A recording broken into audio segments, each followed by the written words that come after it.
श्री राग महला चौथा। घर पहला। मैं मन तन बिरहो अत अगला, क्यों प्रीतम मिलै घर आए। गुरु प्यारी साध संगत जी, श्री राग में 39 अंग के ऊपर गुरु महाराज मेहर कर रहे हैं। कल तक हम लोगों ने श्री गुरु अमरदास जी महाराज जी की गुरबाणी श्रवण की। आज यहाँ से श्री गुरु रामदास जी महाराज चौथे गुरु सोडी पातशाह सोडी कुल से गुरु रामदास जी महाराज की गुरबाणी आरंभ हो रही है श्री राग में। ये 39 अंग पे गुरु महाराज मेहर कर रहे हैं, शब्द आरंभ हो रहा है। तो ये इस शब्द के अंदर गुरु महाराज कृपा करके श्री गुरु ग्रंथ साहिब महाराज के अंदर बैरागमयी गुरबाणी आरंभ कर रहे हैं। गुरु रामदास महाराज की वैसे भी साध संगत जी जो गुरबाणी है ना, उसमें बैराग बहुत है। 4 लावों का पाठ भी बैराग से भरा है। जब आनंद कारज होता है गुरुद्वारे में एक बच्चा और बच्ची का, तो उसके अंदर भी बैरागमयी बाणी आती है। गुरु रामदास महाराज के बहुत शब्द जो हैं वो वैराग से भरे हुए हैं। वैराग किस चीज़ का? आत्मा और परमात्मा का जो विछोड़ा हुआ है, आत्मा परमात्मा से मिल नहीं पा रही है। ये जो जीव स्त्री है ये अपने पुरुष से, अपने पति से, परमेश्वर से मिल नहीं पा रही है। उसकी याद में तड़प रही है, उसके मिलन के साथ उसके दर्शनों के लिए तड़प रही है। ये वैराग बिरहों का जो कह लो कि एक इमोशनल अकाउंट है, ये गुरु महाराज कृपा करके बयान करते हैं अपने शब्दों में। आओ बड़े ही प्यार से, बड़े ही सत्कार से एक ऐसे कह लो कि दुनिया की बात गुरु महाराज समझाना चाह रहे हैं जहाँ पे हम सबको जाना है और हम सब के अंदर ये बैराग पैदा, एक ना एक दिन ये बैराग पैदा ज़रूर होना है। गुरु महाराज मेहर करे हमें भी ऐसी सुरती बिरती बख्शन, ऐसा अंदर का ध्यान, ऐसा दिमाग की पकड़ हमारी बुद्धि को कि हम शब्द को समझ सकें, समझ के अपने जीवन में अमल कर सकें। मैं मन तन बिरहो अत अगला। गुरु महाराज श्री राग के अंदर चौथे गुरु गुरु रामदास जी घर पहला, पहले घर में ये शब्द उच्चारण कर रहे हैं। मेरे मन और मेरे तन में दोनों के अंदर एक बिरहों है। बिरहों मतलब साध संगत जी एक दर्द है। दर्द किस चीज़ का? बिरहों अत अगला, मेरे मन और मेरे तन में। तो मन हमारा हो गया, तन हमारी जो शरीर है उसके अंदर, दोनों के अंदर एक ऐसा पेन है। कैसा पेन है महाराज? ये पेन बिरहों अत अगला, बहुत भयंकर। एक होता है बिरहों, यहाँ पे महाराज बोल रहे हैं बिरहों अत। जैसे होता है ना कि इसने तो अत मचाई हुई है, ये बच्चा तो बहुत ही मतलब ज़्यादा शरारती है, ऐसी अत। महाराज कह रहे हैं बहुत ज़्यादा पेन है, बहुत ज़्यादा मुझे तकलीफ़ है। अगला क्यों? क्यों प्रीतम मिलै घर आए, कि कैसे मेरा पति परमेश्वर मेरे घर में आए, मेरे मन में आए, मेरे मन में बस जाए, कैसे मुझे उसके दर्शन हों, कैसे मैं उस तक पहुँचूँ। जा देखा प्रभ आपना, प्रभ देखे दुख जाए। महाराज कहते हैं कि जब मैं अपने प्रभु पति परमेश्वर को देखता हूँ तो प्रभु को देखते ही मेरा सारा का सारा दुख चला जाता है। अब यहाँ पे साध संगत जी दोनों बातें आती हैं, एक निर्गुण और एक सरगुण, ठीक है ना। अब क्या है कि निर्गुण वो स्वरूप है जिसके अंदर हमें परमेश्वर अकाल पुरख वाहिगुरु नज़र नहीं आ रहा, हम महसूस कर रहे हैं उसकी शक्ति को। और सरगुण वो स्वरूप है जिसके अंदर साक्षात्कार गुरु रामदास जी महाराज, गुरु अमरदास जी महाराज के दर्शन कर रहे हैं, अपने गुरु के, अपने पति परमेश्वर के करके। गुरु रामदास महाराज के लिए तो अकाल पुरख वाहिगुरु का स्वरूप है गुरु अमरदास जी महाराज। उन्होंने गोद लिया, उन्होंने पढ़ाया लिखाया, उन्होंने सेवा बख्शी अपने घर के अंदर, अपना कह लो कि अपनी पुत्री से। तो ये सारा कुछ साध संगत जी ऐसा होता चला गया कि इनके लिए तो मतलब सब कुछ माई बाप सब कुछ ही गुरु अमरदास जी बनते चले गए गुरु रामदास महाराज के लिए। जिन्होंने अपने घर की बेटी, अपनी बच्ची की शादी कर दी, उससे ज़्यादा क्या रह गया साथ संगत जी? नहीं।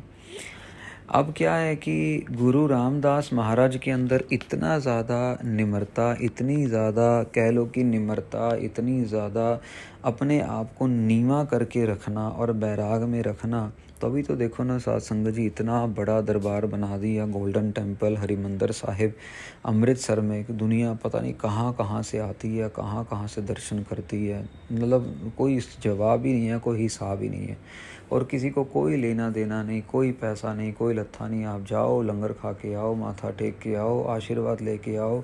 आपकी जेब में भले ही 1 रुपया भी नहीं है, लेकिन आपको कोई रोकेगा नहीं, कोई टोकेगा नहीं, आपसे कोई सवाल नहीं पूछेगा कि भैया तूने ऐसे कपड़े क्यों डाले हैं, तूने ये क्यों नहीं किया, तूने वो क्यों नहीं किया। सब के लिए वो दरबार खुला है, भले ही कोई राजा आ जाए, भले ही कोई भिखारी आ जाए। ये ऐसे दरबार बनाने की हिम्मत और उसको चलाने की हिम्मत जो खुद एक गुरु रामदास जी महाराज का अगर आपको इतिहास बताए ना साथ संगत जी, आगे आने वाले समय में गुरु रामदास जी महाराज का गुरुपुरब आएगा जब, तो उसमें गुरु महाराज का इतिहास थोड़ा हम साझा करेंगे।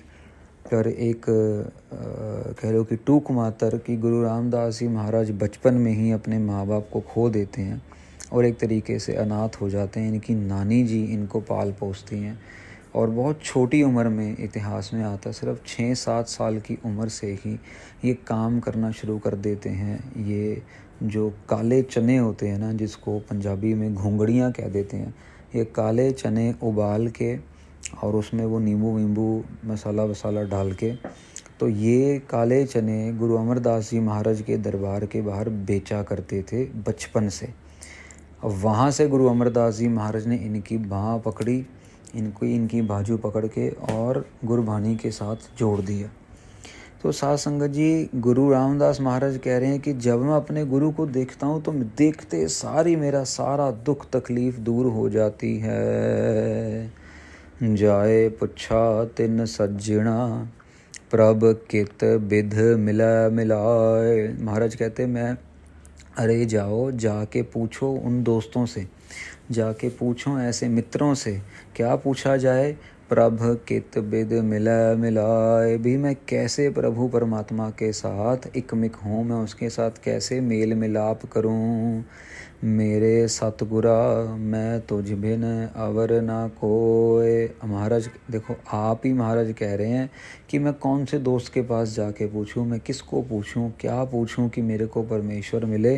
फिर महाराज कहते हैं मेरे सतगुरा, फिर आ जाते हैं गुरु अमरदास जी महाराज के ऊपर कि मेरे सतगुरा गुरु अमरदास जी महाराज, मैं तुझ बिन अवर ना कोय, मेरा तो आपके बिना और कोई है ही नहीं। हे शब्द गुरु, गुरु नानक देव जी की गुरबाणी, ये अकाल पुरख वाहिगुरु की बाणी, मेरा तो आपके बिना और कुछ है ही नहीं। मेरे पास तो और कोई जंतर मंतर तंत्र यंत्र नहीं है जो मुझे प्रभु परमात्मा से मिला सके। हम मूर्ख मुगध शरणागति, कर कृपा मेले हर सोए रहाओ। महाराज देखो कितनी निम्रता है। आम तौर पे साथ संगत जी किसी को बोल दो ना, अरे भाई तू मूर्ख है, तो गुस्सा आ जाता हम लोगों को। हमें ऐसे लगता है कि सिर तोड़ दें जाके उसका, जिसने हमें ऐसे गलत कहा है।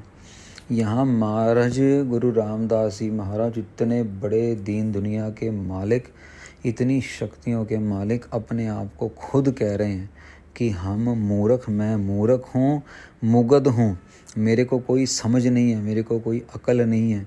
शरणागति, मैं आपकी शरण में आया हूँ। कर कृपा मेले हर सोए, महाराज मेरे को मेल लो, महाराज कृपा करो, मेरी बाँह पकड़ के मुझे अपने साथ एक मिक कर दो। मेरे मन, मेरे तन, सब कुछ मैंने आपके चरणों में रखा है। रहा विश्राम देते हैं। सतगुर दाता हर नाम का, प्रभ आप मिलावे सोए। महाराज कहते हैं सतगुरु जो है ना, गुरु अमरदास जी महाराज, या समझ लो कि शब्द गुरु जो है गुरु ग्रंथ साहिब जी महाराज, ये है दाता हर नाम का। इनके अंदर है नाम की बख्शिश, इनसे मिलता है नाम। प्रभ आप मिलावे सोए, पर इनसे मेल, इनसे कैसे मिला जा सकता है? शब्द गुरु हमारे जीवन में कैसे आएगा? एक इंसान है जो सुबह से लेकर शाम तक कर्म कांड कर रहा है, कभी कुछ कर रहा है, कभी कुछ कर रहा है, कभी अपने तन पे कोई और लगा रहा है, मिट्टी विट्टी लगा रहा है, सिर्फ शरीर तक सीमित है। कर्म कांड वो है साध संगत जी जो शरीर की क्रिया तक सीमित है। तो गुरु महाराज कह रहे हैं लेकिन ये जो परमेश्वर शब्द गुरु है, ये है जो प्रभु तक मिला सकता है। शरीर ने तो नाश हो जाना है, शरीर ने तो यहाँ रहना नहीं है। बात तो है आत्मा की, आत्मा ने परमात्मा से मिलना है, आत्मा ने परम आत्मा से मिलना है। वो कैसे मिला जाएगा? वो उसका नाम जप के मिला जाएगा। सतगुर हर प्रभ बुझिया, गुर जेवड़ अवर ना कोय। ऐसा क्यों है महाराज? शब्द गुरु का नाम क्योंकि सतगुरु शब्द गुरु ने परिपूर्ण परमेश्वर को बुझ लिया है, उसको समझ लिया है, उसको पकड़ लिया है, उसको ऊपर से लेके नीचे तक शब्द गुरु समझता है। सिर्फ बात ही परिपूर्ण परमेश्वर की करता है, किसी व्यक्ति की, किसी राजा की, किसी महाराजा की, किसी कह लो कि चापलूसी करने वाली कोई बात है ही नहीं गुरु ग्रंथ साहिब महाराज के अंदर। गुर जेवड़ अवर ना कोई, गुरु जैसा कोई है ही नहीं, उसके जैसा बड़ा कोई है ही नहीं, उसके जैसा विद्वान कोई है ही नहीं। हाओ गुर शरणाई टह पवा, कर दया मेले प्रभ सोए। भाई हमारा तो एक ही फ़र्ज़ बनता है कि हम तो गुरु की शरण में आके गिर जाएं। टह पवा मतलब गिर जाएं, एकदम बस अपने आप को सरेंडर कर दें, ख़त्म कर दें, और फिर गुरु महाराज दया करे, मेले प्रभ सोए, हमें प्रभु के साथ मिला दे। ये समझ लीजिए साध संगत जी, गुरबाणी में बहुत निम्रता के साथ लिखा है, पर एक्चुअली गुरु परमेश्वर जो है परमात्मा एक ही है, लेकिन निम्रता से आगे अपने आप को जताते नहीं हैं। पूरी गुरबाणी में कहीं पे भी ये नहीं आएगा कि गुरु अपने आप को कह रहे हैं कि मैं ही परमेश्वर हूँ, ठीक है ना, या मैं ही परमात्मा हूँ।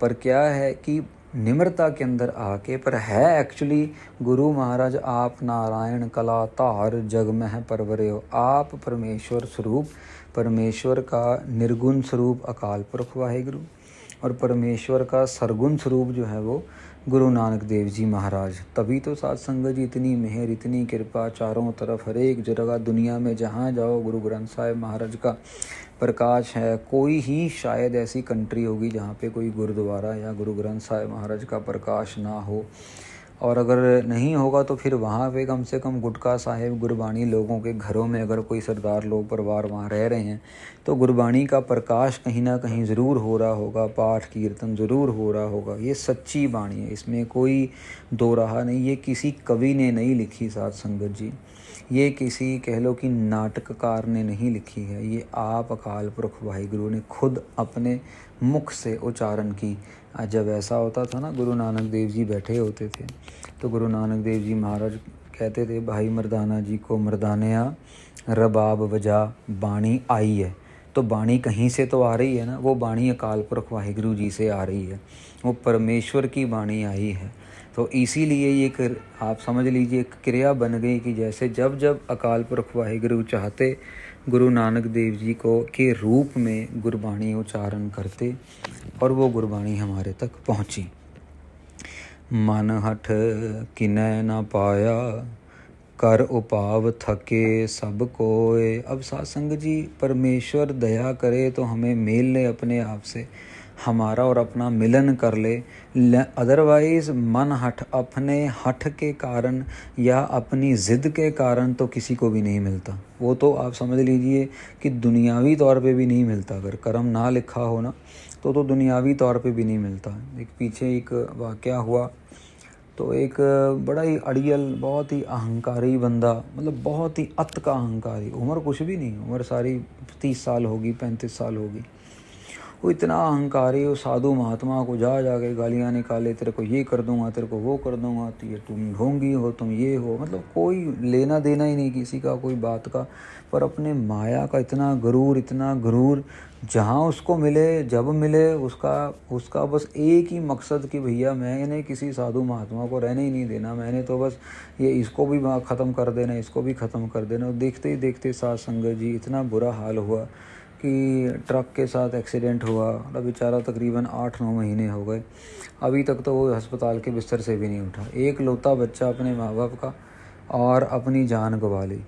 जब ऑब्वियसली पता लगा बाहर दुनिया को, तो सब ने थू थू किया उसके ऊपर कि तू, तेरे को अकल ही नहीं है, तू साधु महात्माओं के साथ पंगा लेता है, तेरे को अकल ही नहीं है। और माँ बाप भी ऐसे ही हैं, वो भी बीच में ही, वो भी अहंकार में, हाँ वे एक ही बेटा है, जो करेगा ठीक करेगा, ये है वो है। वो माँ बाप की गलती ज़्यादा होती है कि बच्चे को थोड़ा समझाए, भैया तू शांत रहे, ऐसे ज़बरदस्ती अपने लिए पंगा मत ले। दुनियावी पंगे नहीं ख़त्म होते तो स्पिरिचुअल पंगे कहाँ से ख़त्म हो जाएंगे। अब पड़ा बिस्तरे पे 9-10 महीने हो गए, ना उठ सकता है, ना बोल सकता है, ना कुछ खा सकता तरीके से। 3-3 4-4 तो पाइप लगी हुई हैं उसके अंदर, तो पेशाब तक तो बेचारा जा नहीं सकता। पर क्या करे, अपने कर्मों का लेखा जोखा और पंगा ले ले, और निंदा कर ले साधु महात्मा की, और बुरा भला कह ले साधु महात्मा को, तेरा मैं ये कर दूंगा, तेरी मैं लाते तोड़ दूंगा, तेरा मैं, ऐसी ऐसी बातें बोल के परमेश्वर ने खुद का ही नुकसान इतना कर दिया कि आज बैठा हुआ है। और उसको अभी भी समझ नहीं है, उसको अभी भी अकल नहीं आई है कि भैया मेरा इतना नुकसान हो गया, जवानी की उम्र में मेरी शरीर का ये हाल हो गया, तो मैं कम से कम अब तो अपने आप को थोड़ा संभालूं ना। अभी भी मन के अंदर जो है हठ किया हुआ है, कर उपाव थके सब कोई, जितने मर्जी कोई उपाय करता रहे, लेकिन जब तक परमेश्वर नहीं चाहेगा साथ संगत जी, वो अपने दर्शन, अपना दीदार, अपना मिलाप नहीं बख्शेगा, बल्कि मन के हठ की वजह से नुकसान हो जाते हैं। सहस सियाणप कर रहे, मन कोर रंग न होए। महाराज कहते हैं कई कई लोग बहुत बहुत सियाणप करते हैं, बड़ी बड़ी चालाकियाँ करते हैं। कोई आ जाएगा संगत में तो आंखें बंद कर लेंगे, चला जाएगा तो आंखें खोल लेंगे। ऐसे एक बारी साथ संगत जी लगा हुआ था एक दीवान, और एक महापुरुष कथा विचार कर रहे थे। तो महापुरुषों के सामने एक सिंह साहब खालसा जी आके बैठ गए। ये तकरीबन 1960 की बात होगी, पंजाब में कहीं की। तो ये आती है साखी दमदमी टकसाल के महापुरुष, उनकी कह लो कि जीवनी में। तो गुरु महाराज का, गुरु गोविंद सिंह जी महाराज के 2-3 सिंह बैठे हुए थे महापुरुष, और ये जो स्टेज पे बैठे महापुरुष कह रहे थे कि अरे भैया हम तुमको ये बता देंगे, हम तुमको वो बता देंगे, आओ जो मर्जी आ जाओ, हमसे पूछ लो। तो एक लड़का खड़ा होता है, तो वो पूछता है कि बाबा जी कि मेरा आगे क्या होगा, मुझे नौकरी मिल जाएगी नहीं मिलेगी? तो ये बोल देते हैं भैया 3 महीने तक तू ये कर, फिर तेरे को नौकरी मिल जाएगी, और तब तक तू ये एक नारियल चढ़ा, ऐसा कर वैसा कर। तो उसके बाद फिर और भी ऐसे 2-3 औरतें पूछती हैं उनसे, छोटा सा मतलब एक पंडाल सा लगा होता है, और ये बाबा जी अपने बैठे होते हैं तख्त के ऊपर। तो ये सिंहों को थोड़ा सा, जो सिंह बैठे हैं ना, इनको थोड़ा डाउट सा होता है कि ये कोई बनावटी काम तो नहीं है कोई। 2-3 बीच में ऐसे भी होते हैं जो बाबा जी की प्रशंसा करे, बाबा जी आपने मेरा काम कर दिया, अरे बाबा जी मेरी बैल मरने वाली थी, मैंने आपको अरदास की, मेरी बैल बच गई। तो उस टाइम ऑब्वियसली गाड़ी वाड़ी तो होती नहीं थी, तो बैल गाय भैंस की बात ही होगी। तो ये सिंह को थोड़ा डाउट हुआ, तो बाबा जी को फिर बोला, समा हो गया। बाबा जी ने कहा चलो भैया अब सारे के सारे आंखें बंद करते हैं और जाप करते हैं। तो बाबा जी ने अपना जाप करवाना शुरू किया सबको। इतने में ही बाबा जी के सामने ना एक घड़ी पड़ी हुई थी। पुराने समय में वो अलार्म वाली घड़ी आती थी, घंटी वाली, जिसकी चाबी घुमाते होते थे हम लोग तब, क्योंकि सेल तो होते नहीं थे उस टाइम पे, तो चाबी वाली घड़ी होती थी। तो चाबी वाली घड़ी ये सामने पड़ी थी। तो बाबा जी ने कहा चलो अब कुछ समय के लिए हम सब ने नाम जपना है। वो नाम जप आ रहे हैं, सबकी आंखें बंद हैं। जब सब ने आंखें बंद कर ली, जाप शुरू कर लिया, ये खालसा जी ने, सिंह ने देखा भी यार अभी तो सारे के सारे जो है ना चुप करके बैठे हुए हैं और आंखें बंद हैं सबकी, मैं ज़रा देखूं तो सही। तो जो घड़ी थी ना, वो सिंह साहब ने घड़ी उठाई, ऊपर उठे, घड़ी उठाई, और वो बाबा जी के, जो जिस बाबा जी तख्त के ऊपर बैठे थे, वो तो उसी तख्त के नीचे रख दी। तो तख्त जो था, चादर बिछी हुई थी, तो चादर के पीछे वो घड़ी छुप गई तख्त के नीचे। आके बैठ गए, नाम जपते रहे। 5-7 मिनट बाद जब नाम जप लिया तो आँख खोली तो देखा, नोट किया भी घड़ी नहीं है। अपने सेवादार को इशारा करते हैं, बाबा जी यार घड़ी कहाँ गई? वो सेवादार कहता है भैया मेरे को तो पता नहीं। तो और 2-3 मिनट देखते हैं, पूछते हैं आगे पीछे, किसी को पता नहीं लगता। तो उतनी में ये सिंह आता है। तो पूछता बाबा जी क्या हुआ, कोई प्रॉब्लम है? कहते नहीं, हमारी घड़ी पड़ी थी यहाँ पे, वो शायद कोई उठा के ले गया, हम जब जाप कर रहे थे किसी ने चोरी कर ली। तो अभी सिंह सबके सामने बताना चाह रहा है सबको कि देख लो। तो वो थोड़ा सा गेम खेलता है कि सबको बोलता है कि अरे बाबा जी ऐसा है कि घड़ी तो यहीं पे ही थी, तो आप आंखें बंद करके देखो ना, आपको तो सबका नज़र आ जाता है। अभी आपने अभी उसको बोला भी तेरे को 3 महीने में ये हो जाएगा, नौकरी मिल जाएगी, ये हो जाएगा, तो आप देखो आपकी घड़ी कहाँ है। तो बाबा जी आंखें बंद करते हैं, उनको नज़र नहीं कुछ आता। तो आंखें खोलते हैं तो कहते हैं कि भाई हमें तो कुछ नज़र नहीं आ रहा। तो फिर ये सिंह दोबारा पूछता है बाबा जी क्या हुआ, कनेक्शन टूट गया आपका भगवान के साथ, ऐसे कैसे हो गया, आपको नज़र नहीं आ रहा, अभी तो आप सबके बारे में सब कुछ बता रहे थे। तो मतलब जो महाराज यहाँ कह रहे हैं कि सहस सियाण कर रहे मन कोरा रंग ना होए, लेकिन इतनी इतनी सियाणप करके बाद में फिर वो सिंह खुद ही बता देता बाबा जी घड़ी किसी ने चोरी वोरी नहीं की, मैं तो सिर्फ ये देख रहा था कि आपको अपने नज़दीक पड़ी हुई चीज़ के बारे में तो पता नहीं लग पा रहा, आप किसी की आने वाली ज़िंदगी के 3 महीने 3 साल ऐसे देख के कैसे बता सकते हैं, यह बात हमारी समझ से बाहर है। मैं ये नहीं कह रहा हूँ कि आप गलत हैं, आप झूठ बोल रहे हैं, पर मैं ये कहना चाह रहा हूँ कि मुझे समझ नहीं आ रहा कि ये कैसे होता है। तो संगत के अंदर भी एक डाउट आ जाता है साथ संगत जी, जो पूरा है वो तो पूरा ही है, पर आम तौर पे लोगों के अंदर छल कपट करने की आदत ज़्यादा बनी हुई है। कूड़ कपट किनै ना पायो, जो बीजै खावै सोए। महाराज कहते हैं कूड़ कपट करके किसी को परमेश्वर नहीं मिलता, जो बीजेगा वो ही खाएगा। जैसा नाम जपेगा तो नाम का परमात्मा सामने आ जाएगा, अगर नाम नहीं जपेगा तो जिस मकसद से वो कार्य किया जा रहा है वो कार्य होएगा, उसके अलावा और कुछ नहीं होगा। सबना तेरी आस प्रभ, सब जी तेरे तू रास। महाराज कहते हैं सबको तेरी आस है हे अकाल पुरख वाहिगुरु जी, सब जी तेरे तू रास, सब के सब तेरे हैं और तू सबकी पूंजी है, तू सबका कह लो कि बैंक बैलेंस है। तेरे से सब अपने श्वास ले रहे हैं, तेरे बैंक में इतने श्वास इतने पदार्थ हैं। प्रभ तुदह खाली को नहीं, दर गुरमुखा नो साबास। महाराज कहते हैं तेरे दर पे जो आ जाता है वो खाली नहीं जाता कभी भी, वो भर के ही जाता। और जो गुरुमुख हैं जिनका मुख गुरु की तरफ है उनको तो तू बहुत ही ज़्यादा ही शाबाशी देता है, क्योंकि साथ संगत जी जो गुरु मुख है ना, जिनका मुख गुरु की तरफ है, जो गुरु की बात मान रहे हैं, वो फिर ऐसे छल कपट नहीं करते, वैसे झूठ फरेब नहीं करते, वो किसी को धोखा देने की कोशिश नहीं, वो सच्चे हैं तो सच्चे हैं। उन्होंने सच किया है तो सच किया है, सच के नाम पे और कुछ भी नहीं किया। कोई माने या ना माने वो एक अलग बात है, कोई माने या ना माने। गुरु नानक जी के फादर साहब खुद नहीं माने कि यार वो सच्चा सौदा करके आ गए, सारे पैसों का लंगर लगा दिया, उनके घर वाले खुद नहीं माने, तो और किसी से आप क्या रखेंगे उम्मीद। बिख पाओ जल डुब दे कड लै, जन नानक की अरदास। आखिरी पंक्ति में फिर बैराग वाली बात कि मैं डूब रहा हूँ महाराज, मैं डूब रहा हूँ, जन नानक की अरदास, मुझे डूबते हुए की अरदास है मुझे इस पाहुजल से, ये जो दुनियावी जो समुंदर है इससे मुझे, ये जो बिखया का जो ये विष का ये जो कह लो कि नर्क भरा समुंदर है, मुझे इससे बचा लो, मैं डूब रहा हूँ। खुद परमेश्वर स्वरूप हैं गुरु रामदास जी, लेकिन इतनी निम्रता से वो बेनती कर रहे हैं, हमें सिखा रहे हैं कि हम भी सुबह शाम ये अरदास करते रहें, जन नानक की अरदास। हम भी यही अरदास करें कि महाराज हम डूब रहे हैं, हमें बचा लो, हम डूब रहे हैं, हमें बचा लो। तो साथ संगत जी इसी के साथ ये पहला शब्द गुरु रामदास जी महाराज का संपूर्ण होता है। कल से 40वां अंग जो है, 40वें अंग की कथा वो आरंभ होगी।